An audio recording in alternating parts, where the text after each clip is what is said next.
ஆழ்ந்து கேளுங்கள். இன்று நான் உங்களுக்கு விளக்கப் போகின்ற அருணாச்சல புராணத்திலே பொதிந்திருக்கின்ற ரகசியமானதும் மிக உயர்ந்ததுமான உன்னதமான மற்றும் ரகசியமான உண்மை 36 தத்துவங்களை பற்றிய சத்தியங்கள். இந்த 36 தத்துவங்களை புரிந்து கொண்டீர்களானால், நல்லா புரிஞ்சுக்கோங்க, நேற்றைய சத்சங்கத்துல சொல்லிட்டு சனாதன இந்து தர்மத்திலே பல்வேறு சம்பிரதாயங்கள் இருக்கு. அதாவது பிலாசபிஸ்னா பூர்வமீமாம்சம், உத்தரமீமாம்சம், சாங்கியம், பாதஞ்சலம், நியாயம், வைசேஷிகம், ஷட்தர்ஷனம்னு சொல்லுவோம். அடுத்து சித்தாந்தங்கள், அத்வைதம், துவைதம், சைவம். சைவத்துல 28 சித்தாந்தங்கள் இருக்கு. அதுலயும் கிளாசிக்கல் சைவ சித்தாந்தத்துல உட்பிரிவுகள் வேற இருக்கு.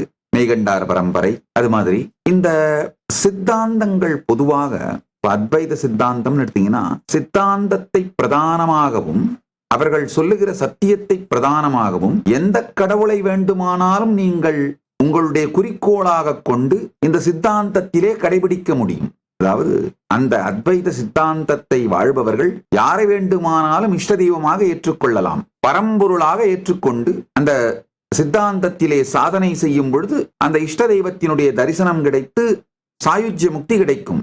அதே மாதிரி ஒரு தெய்வத்தை மையமாக வைத்து பல சித்தாந்தங்களும் அந்த தெய்வத்தினிடமென்றே சென்று சேரும். சித்தாந்தங்களுக்கெல்லாம் அப்பாற்பட்டவராக உயர்ந்தவராக தெய்வத்தை உயர்த்தி பிடிக்கும் அந்த சித்தாந்தங்களும் உண்டு.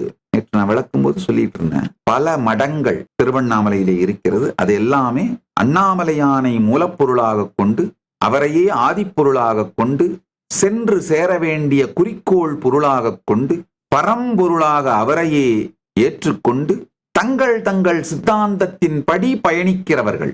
தங்கள் சித்தாந்தம் சொல்லுகின்ற சாதனைகளான யோகமோ, பிராணாயாமமோ, தியானமோ, பூஜையோ அல்லது இவைகள் எல்லாம் கலந்ததோ, சமாதியோ, இந்த மாதிரி பல்வேறு விதமான அவரவர்கள் சொல்லு சித்தாந்தம் காட்டுகின்ற வழியிலே நடந்து வருவார்கள், பயணிப்பார்கள். இந்த அமைப்பிற்கு கோவில் அப்படின்னு பேரு.